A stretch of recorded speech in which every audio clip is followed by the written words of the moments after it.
No, it's official. Awesome. I'm going to close all rooms. I guess that's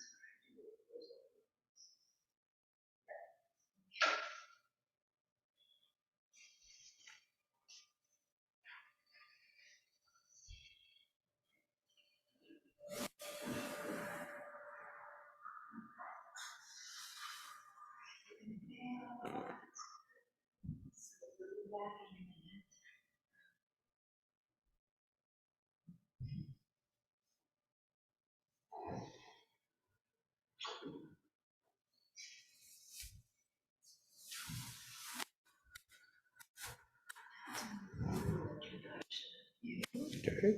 but I don't have your bio. That's a long time. Zen Life instructor. A lot of stuff. Well, Zen Life instructor, former member. That's perfect. And you can say, you know, like he taught at the University of Wisconsin. And now he doesn't do anything. Now he mainly sleeps. It's retirement.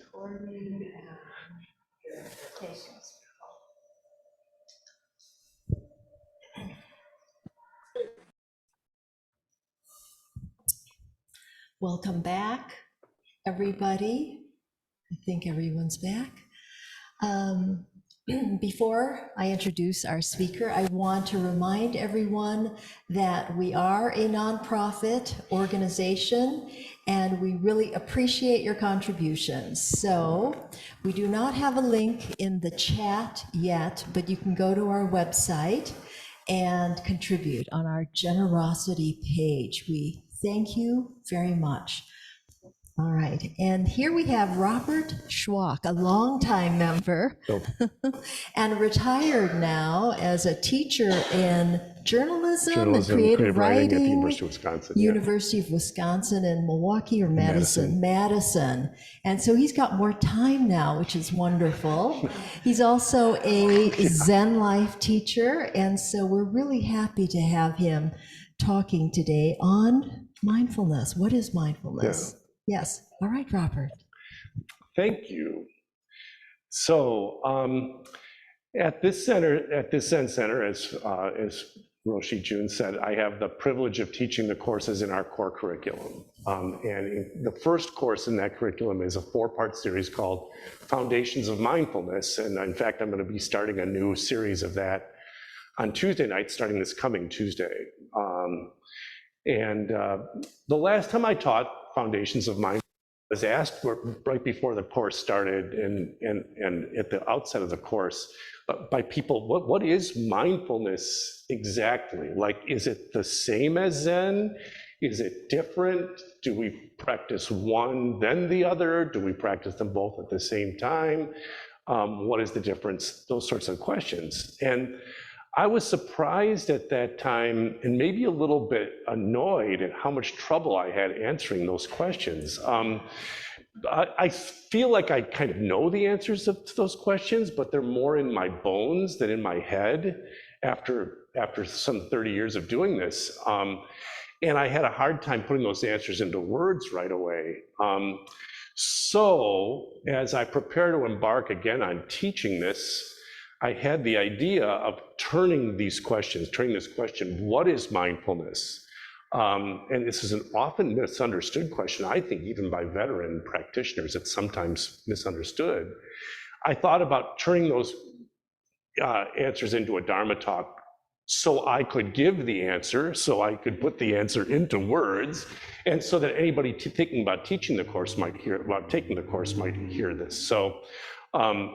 And so for the benefit of beginning practitioners or for the benefit of veteran practitioners who maybe are looking for some more clarity on this topic, that's what I set out to do for this morning. Now, there are no spoilers here.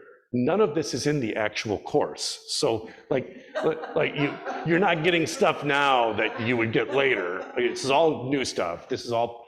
I would consider this to be a talk about things that are good to know going in, things that are good to know when you're setting off on the journey of mindfulness or if you're thinking about that. So what does a teacher of journalism and creative writing do? First goes to the dictionary. So dictionary.com is now the most used dictionary in the world, for better or for worse. And dictionary.com says mindful means aware, attentive, or careful. So we could say that the practice of mindfulness cultivates awareness, attention, and care in our lives. And that would be true. That would be a good shorthand for what mindfulness is. However, in setting out on that practice, we often quickly come up against sort of a paradox. And the paradox is this: if we consciously try to be more aware or more attentive or more careful, like if we make mindfulness about the thought, now I am being more aware or now I am being more attentive, that's completely contrary to the actual practice of mindfulness. We're going to end up being more self-involved than we were before, which is the opposite of what we're trying to do. So mindfulness was popularized up here in the West by the renowned, recently departed Vietnamese Zen master Thich Nhat Hanh. He didn't invent the term mindfulness, but his book, he wrote a book in 1975 called The Miracle of Mindfulness. And that book is often sort of credited for sparking the mindfulness movement in the West, in the United States. Now, as part of mindfulness practice, Thich Nhat Hanh taught affirmations to be used either verbally or mentally during meditation and also out in daily life. And the affirmations go something like this: breathing in, I know that I am breathing in. Walking on the path, I know that I am walking on the path. Eating a tangerine, I know that I am eating a tangerine. And the idea of these affirmations, of these mental and verbal affirmations, is to help beginners start moving attention away from sort of the echo of self-involved thought in our heads to the whole of what's actually happening in life, that's sort of the core purpose of mindfulness. Now, I encountered that book very early in my meditative practice.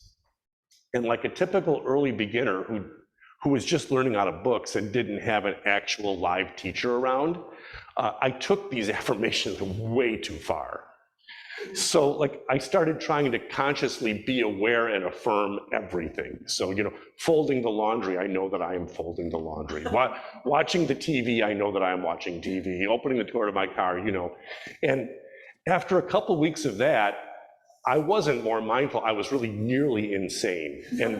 And so was everybody around me.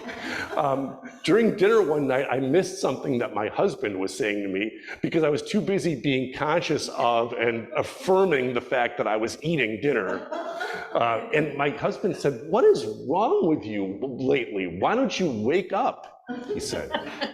And that hit me kind of hard because the book said the point of mindfulness was to wake up. And I was less awake than I was before. And so I was doing something wrong. So what the lesson from that is, unlike so many things we in Western culture value, mindfulness is not something we accomplish. It's not something we achieve. We get out of its way and it accomplishes itself. That's a really important point. I think that's maybe the most important point people should know as they think about embarking on a practice of mindfulness. Mindfulness is the natural state of our mind. We already have it. We achieve it by removing all the junk that's in its way. So it's mainly a subtractive, not an additive practice. If we want to define mindfulness on sort of a surface or basic level, we could say it's the meditative practice of Zen Buddhism with the Buddhist religious principles de-emphasized or removed, okay? Our word Zen comes from the Chinese word Chan, which means meditation.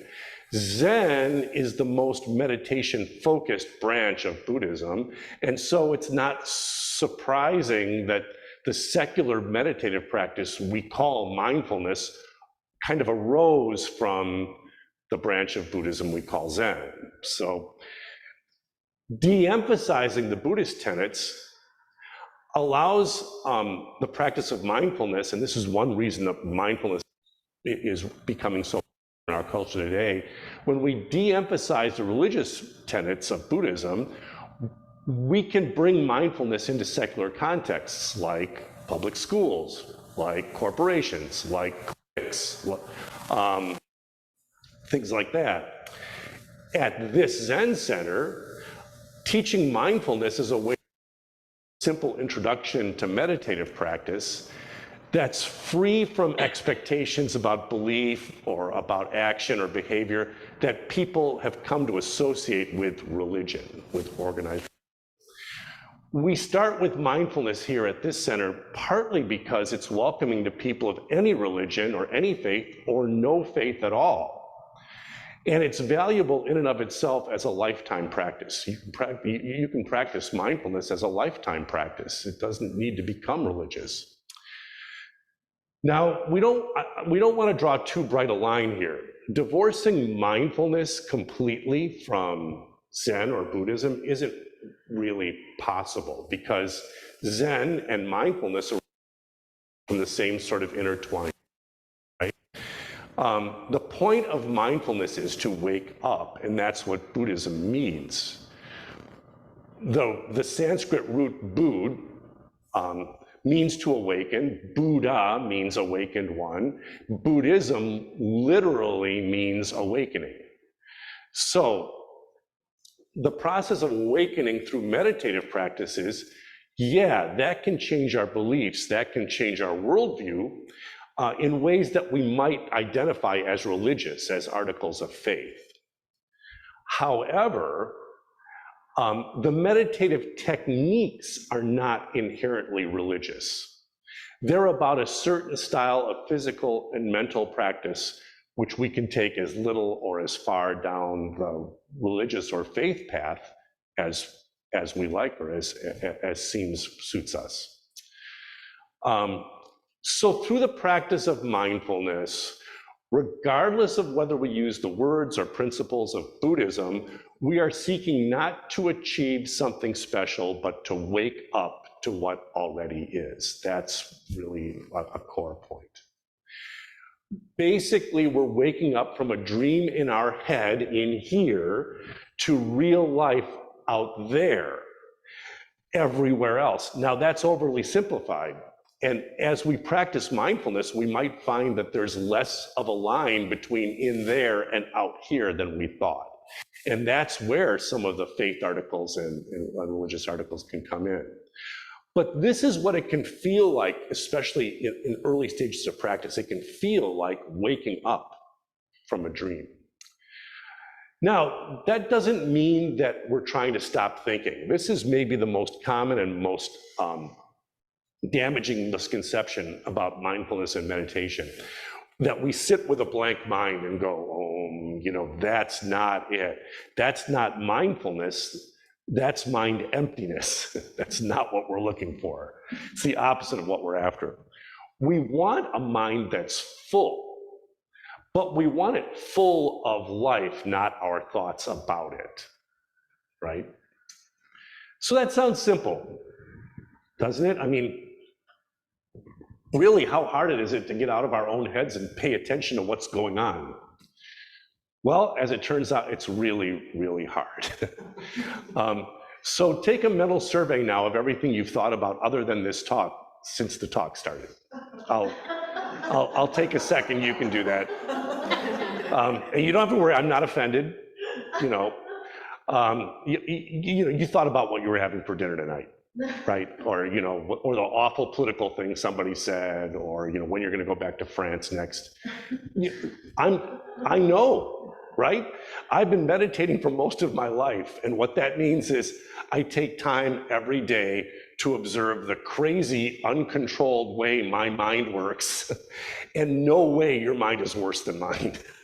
So our minds are all programmed this way. They're programmed to emit this sort of constant stream of thought about avoiding pain and seeking pleasure. That's a survival mechanism, and it's left over from the days when survival moment to moment was like the main job of a human being, right?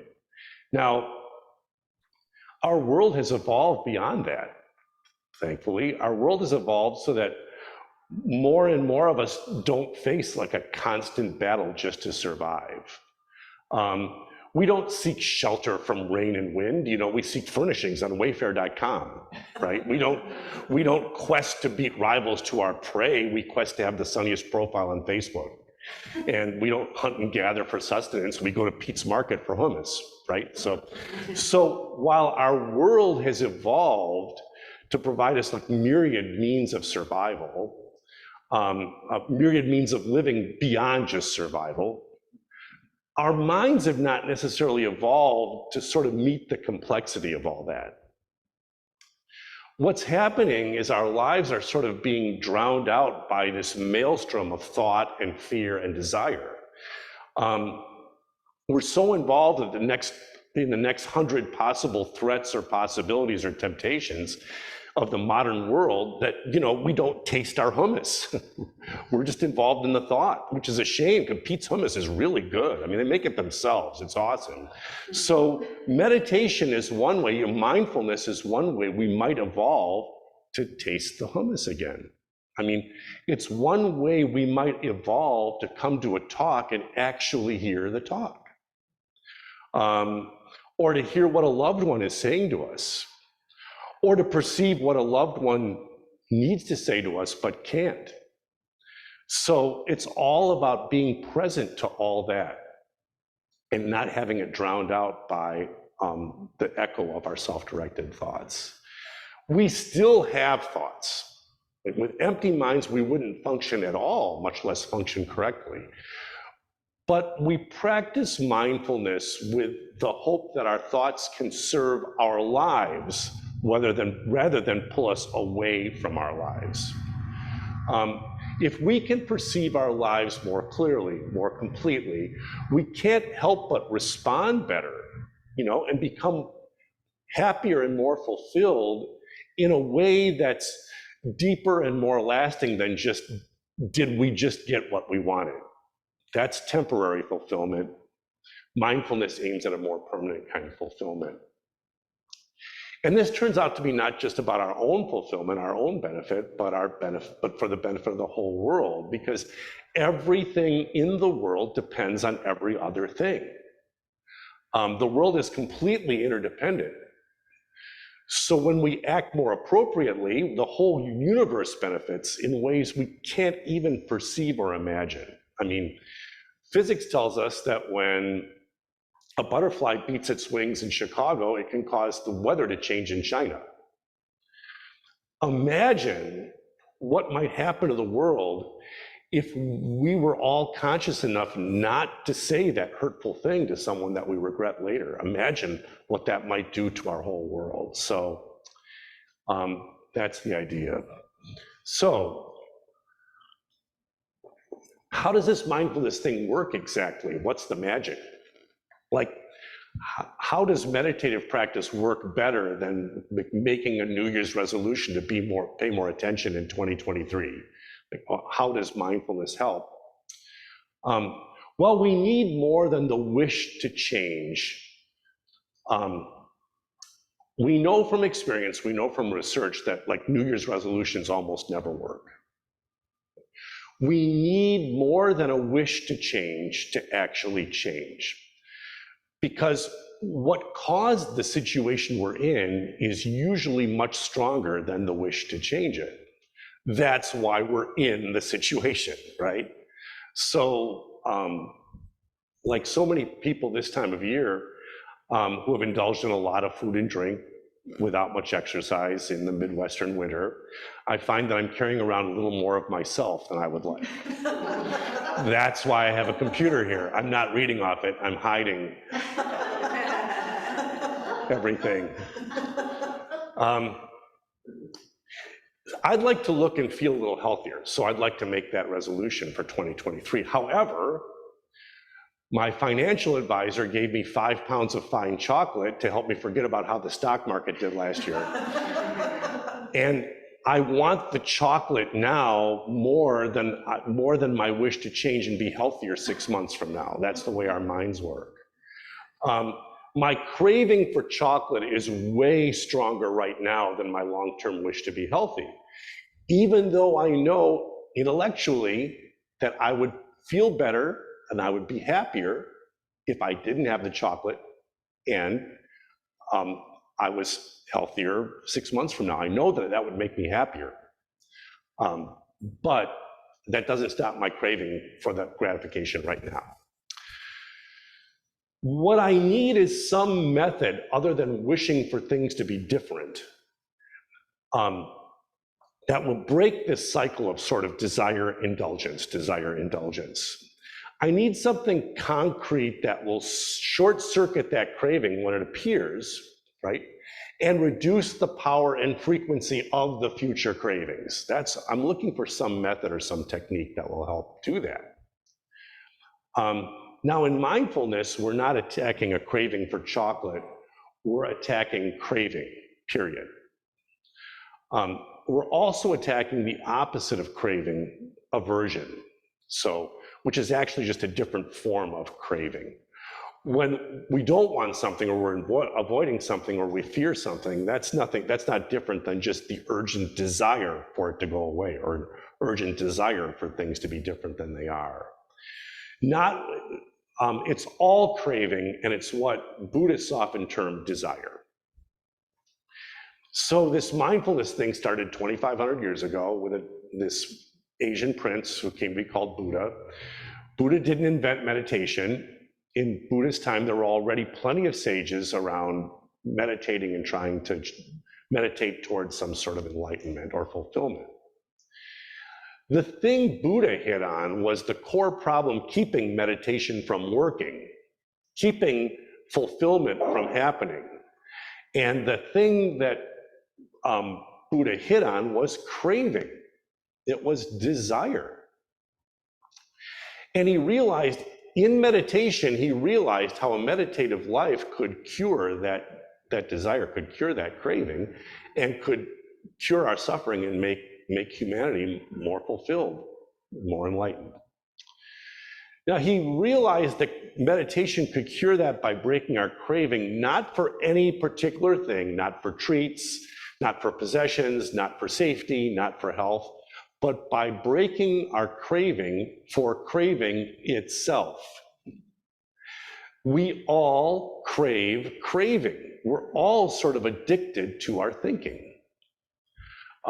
And we're especially addicted to the least healthy kinds of thinking.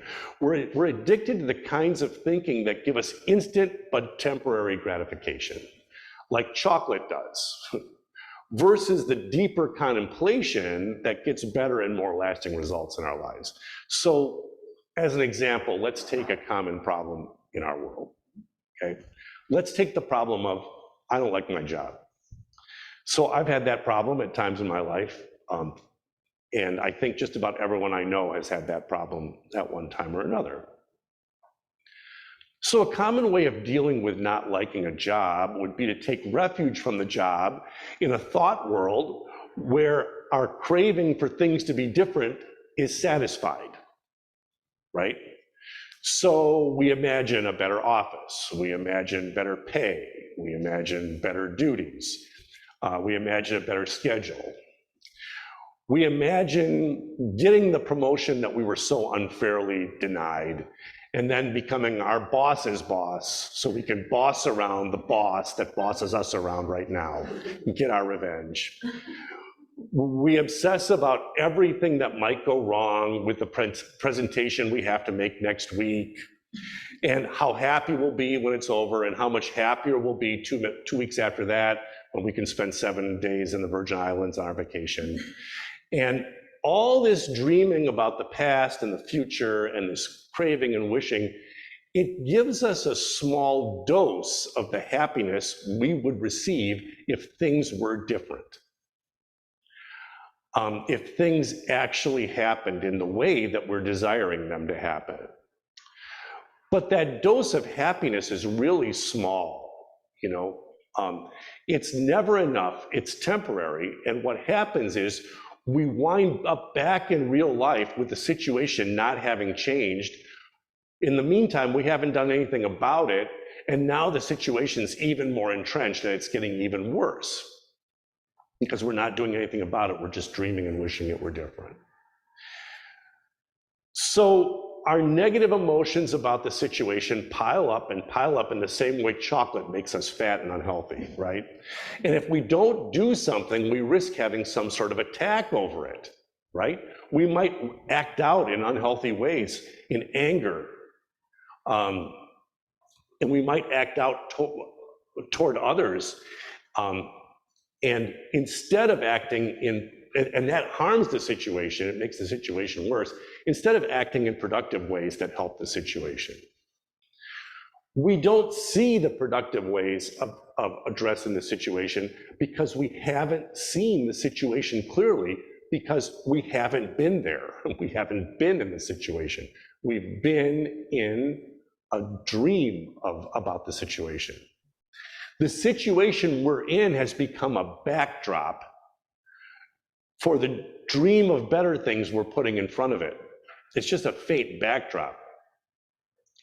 And the dream isn't helping us do the right thing because the dream doesn't match the actual situation. So suppose we could move our attention away from the dream of instant gratification and simply be in the job as it is. Suppose we could do that.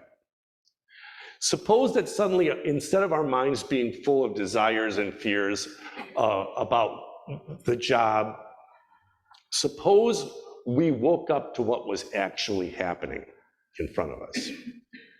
You know, wait a second. We might start to notice things we didn't see before. Instead of dreaming about a better boss and wishing the boss wasn't acting so horribly toward us, we might see the actual terrible situation the boss herself is in. And we might think of an action that may actually help the boss's situation.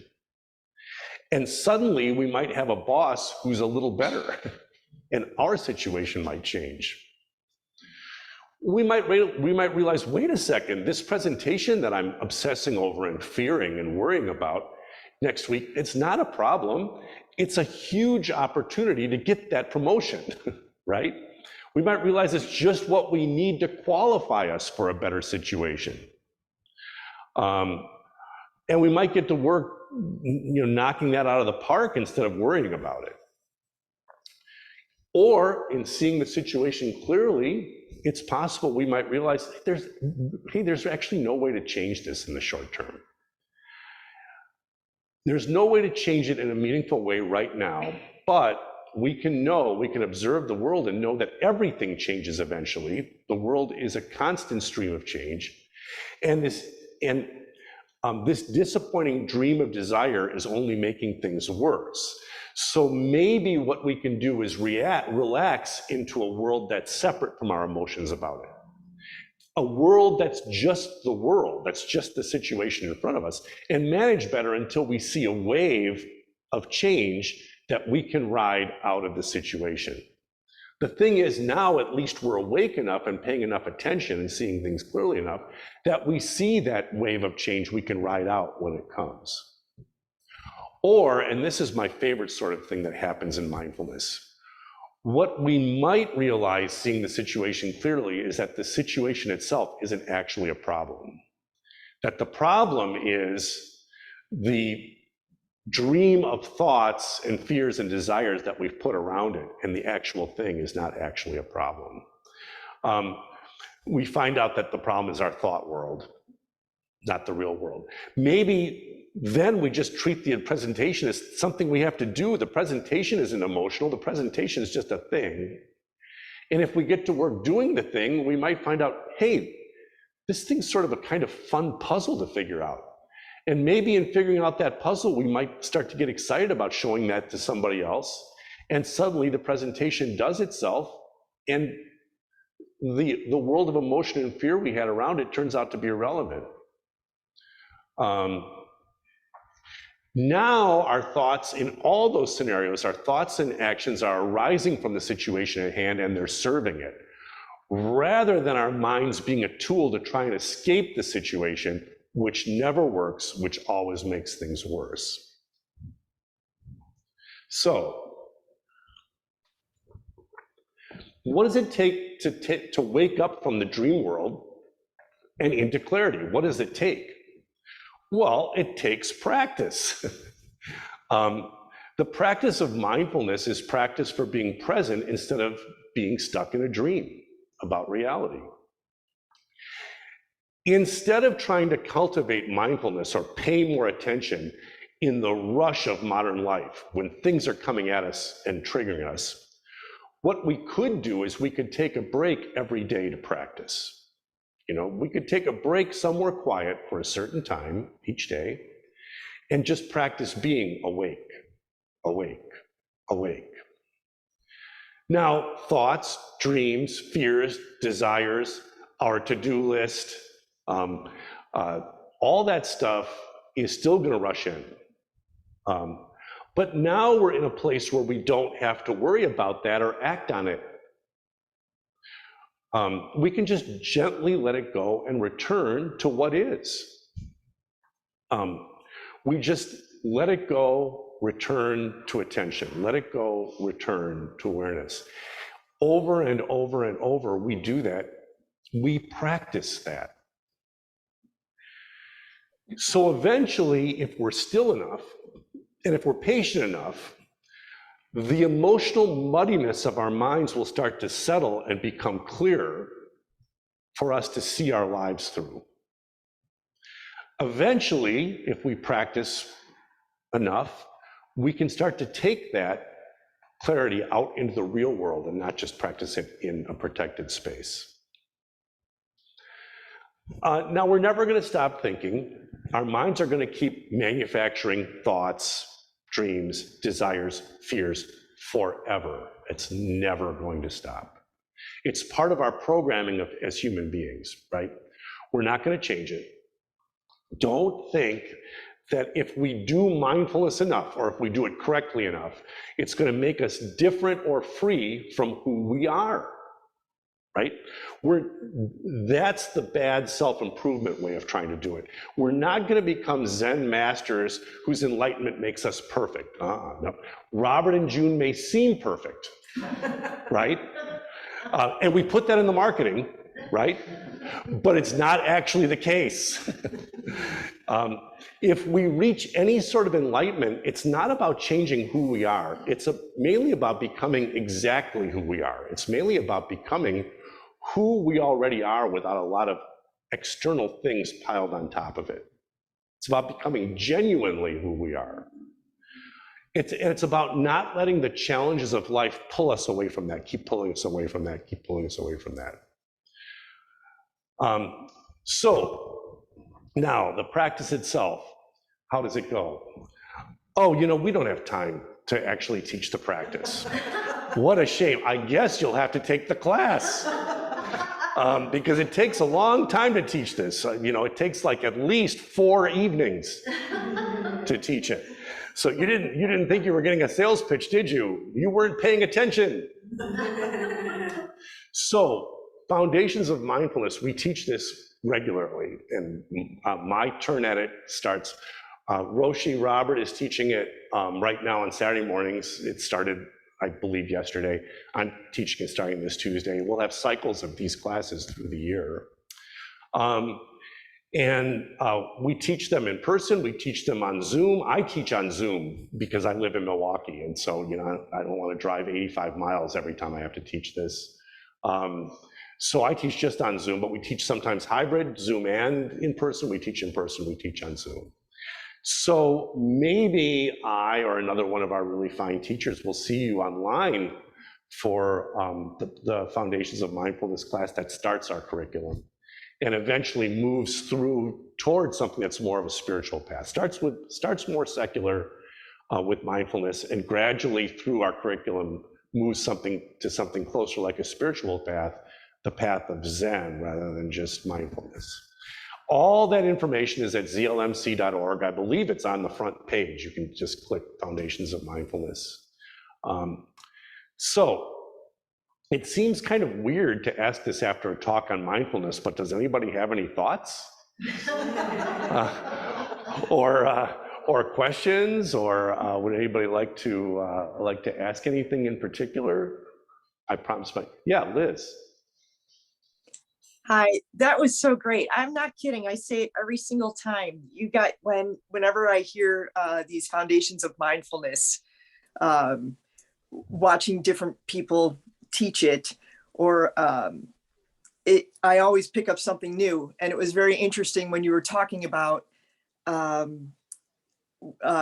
when you were just so focused, just focused on eating that you couldn't kind of hear anything around you. So essentially, you were in the zone. And being in the zone is kind of bad. It depends on what kind of zone you're talking about. So, it's funny because I just had this conversation last night with a member of our center, and we were talking about being in the zone in basketball, and how it is sort of what we're after. It's sort of like this selfless action, and you're in complete tune with the world. So that's like the good kind of zone. And if you're playing tennis, well, then great, then you're doing great at tennis.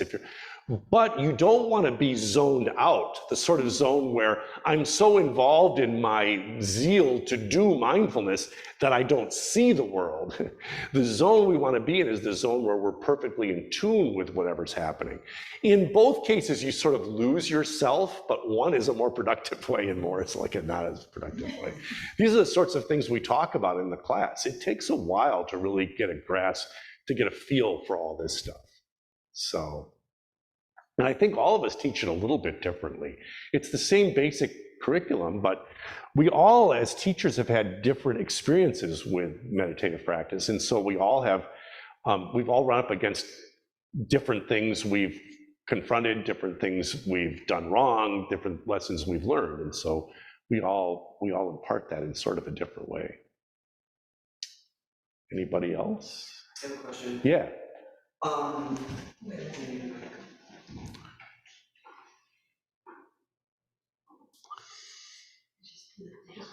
There we go.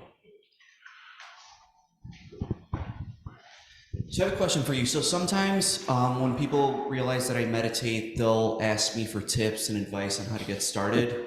And their motivation is always to remove their stress and to, get rid of their problems. And they just view meditation as this thing that's going to solve their life. And I always find it very difficult to give them advice because I sometimes the advice that I give them isn't very happy. Like I'll tell them like when you start to meditate, like your problems that you have might actually get bigger, and Yeah. and they'll need to get bigger so that you know how to like navigate through them and come to a conclusion. So so how do you answer that if someone were to ask you, teach me to meditate and get rid of everything, all my problems? Well, it's interesting because I've confronted that, and a lot of I have friends now that I've retired and I'm kind of like doing this more regularly, and I'm they're going to take it. They really want to learn it. Wow, you're going to teach this, and I've been asked this a lot. The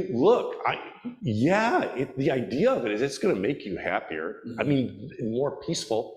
If why would people be doing this for 2,500 years if it wasn't working, right? Mm-hmm. So, but the thing is, it might not happen right away. Mm-hmm.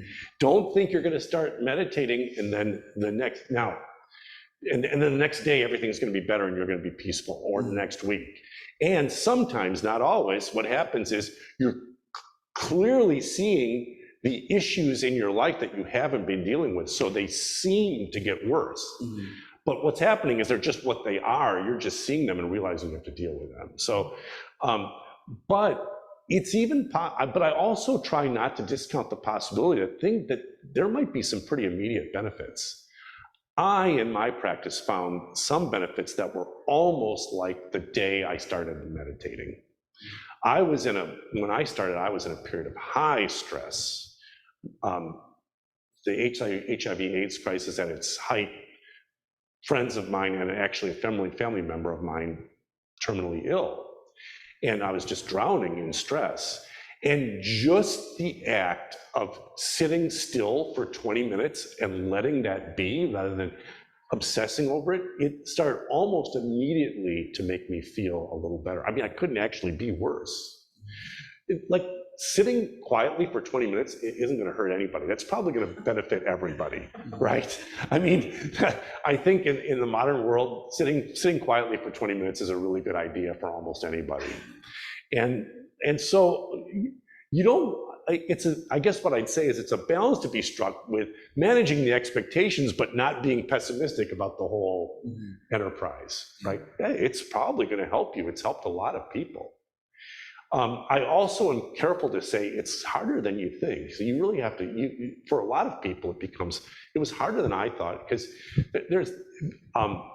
I came up pretty quickly against, oh, that's boring, 20 minutes, I don't want to, I could be doing something else. But a little persistence goes a long way. And so, yeah, it's a balance. Yeah, because I feel like sometimes the expectations that are placed upon mindfulness create stress itself, and the practice itself could become this almost like a chore, or this thing that, you feel like it's not working in the moment because you've read all these things that are supposed to happen. I told a friend of mine who's really interested in doing this, I told him, you can expect something good to come from it, but don't expect anything particular out of it. This is probably going to help you. And in this person's case, it was probably really going to help. But don't have specific expectations about I'm going to be more peaceful, or I'm going to have this certain thoughts or this certain problem. Just open yourself to what might happen, and something good is likely to happen. Thank you. Anybody else? Oh, Roshi Robert. Uh-oh. Uh-oh. Here's all the stuff Here's all the things you did wrong, Robert. No. No, I love that was a wonderful talk. I'm just joking. It was a wonderful talk. There were a couple points that you made that were really interesting to me.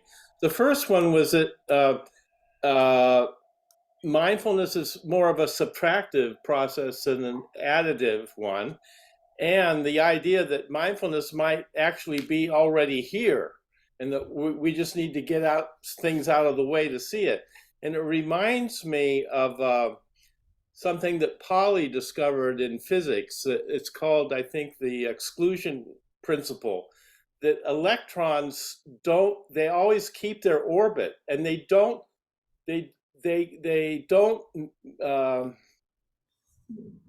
wander. They don't actually go outside their orbit and go into another electron's orbit. And how do they do that? If it wasn't some kind of mindfulness in the nature of the universe that's already here, kind of like light from the sun.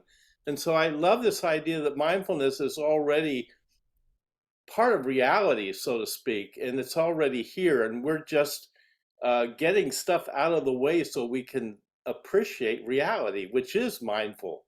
Yeah. The other thing you said, which really is intriguing to me, is that instead of having a problem weigh you down and get all analytical, sometimes we have to be analytical about problems, but instead of thinking of it as a problem, reframing it as a puzzle that now you start playing with, and it's almost like now you're dancing. It's actually because you have some curiosity about it. Instead of framing it as a problem, you're able to play. And I think that notion of play is actually quite important. It's a kind of learning how to let go and dance. And that's a really wonderful thing that that you said. So thank you. I'm a puzzle addict. I've been doing jigsaw puzzles on my computer. They have an app that you can do them. I've been doing word puzzles every day for almost all my life, since I was 5 years old. And I love crosswords, and I don't like easy ones. Who wants an easy one, right? I want to be frustrated by it. That's the fun. And then you get the sense of accomplishment. And when I'm deep in a crossword, or now the one I play every day now is New York Times Spelling Bee. I hesitate to even recommend it because you will lose large portions of your life to New York Times Spelling Bee. And, my husband's like, what are you doing in the morning? I retired. I told my colleagues I retired to play Spelling Bee. But it's fun. The frustration if you're involved completely in it. And when you're doing a puzzle, the puzzle becomes you. You're not. It's one of the only times all day when I'm not thinking, okay, what do I have to do at 2 o'clock? And then then the frustration becomes play. All of a sudden, you're not visualizing it as a problem or as a fear or as something hurtful. But it's kind of like sports, isn't it? When you're playing a sport, if you're obsessed with winning, then you're not playing at you're not really playing. You're obsessing about a goal. But if you're playing and competing, the play itself is kind of the point. It's kind of like art and creativity. It's not the end product you make. It's the process of doing it itself. But I do have a solution for you for your chocolate. Oh no, do I want it? Yeah. You should, don't worry, we have a solution for you. You should bring it down to the Zen Center and Yeah. give it to us as a donation. We have some skinny people here. Yeah, I get that. You would not believe the package of it I got. I knew what it was. I saw what it was. Bring it down. Bring it down, Robert. We'll take care of it for you. Williams Sonoma Fulfill our chocolate. bodhisattva vows and save you from gaining any more weight. Yeah. Oh, yeah. Right. So, no, sports, I was a fairly accomplished youth tennis player. And in fact, you might have seen I'm doing limping meditation because when I was 17 years old, I hurt my Achilles tendon. And now every winter I pull it again because it gets tight. And so I'm limping around.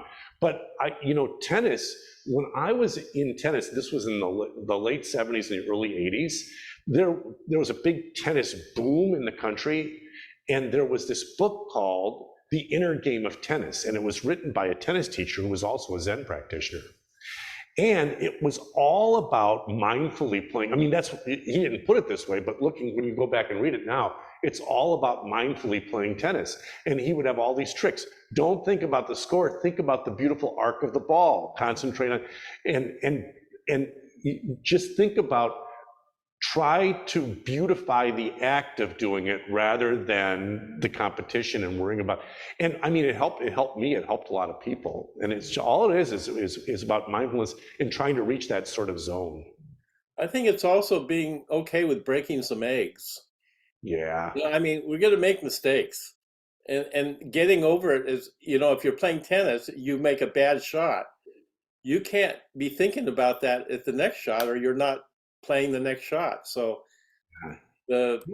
even the process of sports often encourages people to be mindful in a certain way, to be in that kind of zone. Yeah, because getting mad over it is going to affect the next point. It certainly is. Yeah, I played tennis too, and I got mad a lot. And yeah, I mean, this great football coach at the University of Wisconsin used to tell the players, don't let this team beat you twice. In other words, if you lost and now you're so upset with it, you're going to lose the next game, that's really important. You just let what is, be and go on to the next thing. So sounds real simple, but it's hard to do. But mindfulness practice is a way to get our minds in that sort of realm, in that working in that sort of way.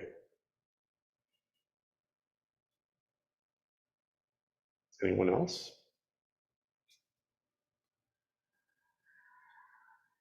I think that's it. I think it's time for tea. Thank you. Thank you so much, Robert. It was a great talk. Thank you. So take the class if you want. Thank you. Thank you. Yeah, thank you. See you. All right. There's coffee and tea and some treats.